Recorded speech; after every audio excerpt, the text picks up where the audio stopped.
welcome to Statisticspedia. Now today video, it is the most requested video by my students related to the eligibility criteria for the different statistics vacancies. So in the previous video we discussed about the several expected upcoming vacancies different departments में जिसकी possibility है statistics से related, लेकिन आज हम देख लेते हैं कि उनका eligibility criteria क्या है और कौन कौन इन पोस्ट के लिए अप्लाई कर सकता है. सबसे पहले जो वैकेंसी है that is RPSC assistant statistical officer vacancy and the eligibility criteria for this vacancy is masters degree in statistics और इकोनॉमिक्स, मैथमेटिकल स्टैटिस्टिक्स, कॉमर्स. तो इस वेबसाइट पे जाकर चेकआउट कर सकते हैं द कंप्लीट डिटेल्स. आप आराम से इस पे गो थ्रू कर सकते हैं कि क्या इसका एलिजिबिलिटी क्राइटेरिया है. तो मैंने अभी आपको एलिजिबिलिटी क्राइटेरिया बता दिया है, बट इसके साथ में जो एडिशनल कंप्यूटर नॉलेज का सर्टिफिकेट होना जरूरी है.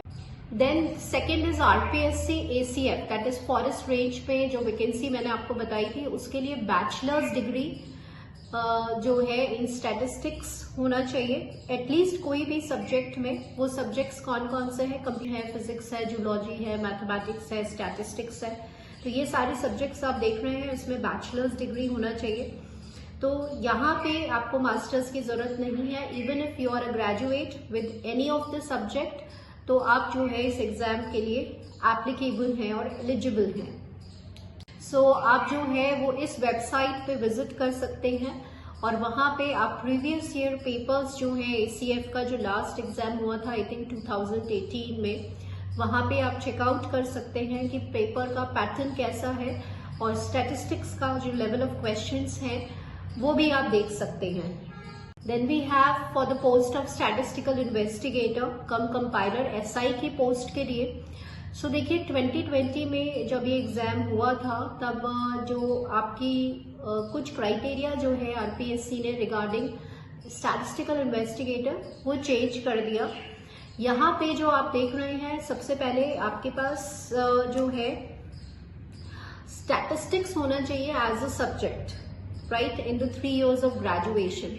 तो ग्रेजुएट स्टूडेंट्स जो हैं वो दे सकते हैं स्टैटिस्टिकल इन्वेस्टिगेटर का जो एग्जाम है. इसका जो लेवल है वो बिल्कुल संगणक के क्वेश्चंस का लेवल रहता है, मतलब इतना ज्यादा डिफिकल्ट पैटर्न नहीं रहता है इसका. तो ग्रेजुएट स्टूडेंट्स जो हैं जिनके पास स्टैटिस्टिक्स, अब ये जो क्राइटेरिया इन्होंने जो चेंज किया है वो आप बिल्कुल आराम से इसको समझें. क्राइटेरिया ये है कि बैचलर्स डिग्री तो होना चाहिए, you must be a graduate, but इसमें स्टैटिस्टिक्स एज अ सब्जेक्ट होना चाहिए, पेपर नहीं, subject in all the 3 years of graduation. मतलब जब आपने ग्रेजुएट साल आपके पास स्टैटिस्टिक्स एक सब्जेक्ट की तरह होना चाहिए, राइट. ऐसे अगर आपका सेमेस्टर चलता है तो 6 सेमेस्टर्स में आपके पास स्टैटिस्टिक्स एक सब्जेक्ट होना चाहिए, तभी आप एलिजिबल होते हैं इस स्टैटिस्टिकल इन्वेस्टिगेटर वाली पोस्ट के लिए. ये सबसे इंपॉर्टेंट है. तो यहाँ पर बस स्टैटिस्टिकल इन्वेस्टिगेटर में यही ध्यान रखना है, आप तभी इस फॉर्म को फिल कर पाएंगे अगर आपके 3 साल के ग्रेजुएशन में आपने एज अ सब्जेक्ट स्टैटिस्टिक्स को स्टडी किया है. मतलब 3 साल स्टैटिस्टिक्स आपने पढ़ा है, चाहे सेमेस्टर है तो सारे सेमेस्टर्स में, और अगर आपके ईयर्स है तो सारे ईयर्स में. तभी जो है ये क्राइटेरिया अभी रिसेंटली 2020 में चेंज हुआ है. स्टूडेंट्स, आरपीएससी एसओ की वैकेंसी भी मैंने आपको बताई थी कि वो भी उसके भी आने के चांसेस हैं. तो एसओ और एएसओ की जो वैकेंसीज का जो क्राइटेरिया है, जो एजुकेशनल क्वालिफिकेशन है, वो सेम ही है, राइट. एंड आप जो है वो इस वेबसाइट पे जाके विजिट भी कर सकते हैं, एज वेल एज जो पेपर्स हैं आरपीएससी के जब लास्ट ईयर जब एग्जाम्स कंडक्ट हुए थे तो वो डाउनलोड भी कर सकते हैं, दे आर अवेलेबल. और वहां पे उसको डाउनलोड करके जो एग्जाम पैटर्न है, जो लेवल ऑफ द क्वेश्चंस हैं, कितने नंबर ऑफ क्वेश्चंस आते हैं, कितने आवर्स आपको मिलते हैं, क्या पैटर्न रहता है, क्या स्कीम रहता है, इन सारी ही चीजों को आप एनालाइज कर सकते हैं. तो ये वेबसाइट आप देख रहे हैं, इस पे जाइए, विजिट करिए और इसके जो फर्दर डिटेल्स हैं उनको आप इजीली स्टडी करिए. और इसका वीडियो यही था अबाउट द एलिजिबिलिटी क्राइटेरिया.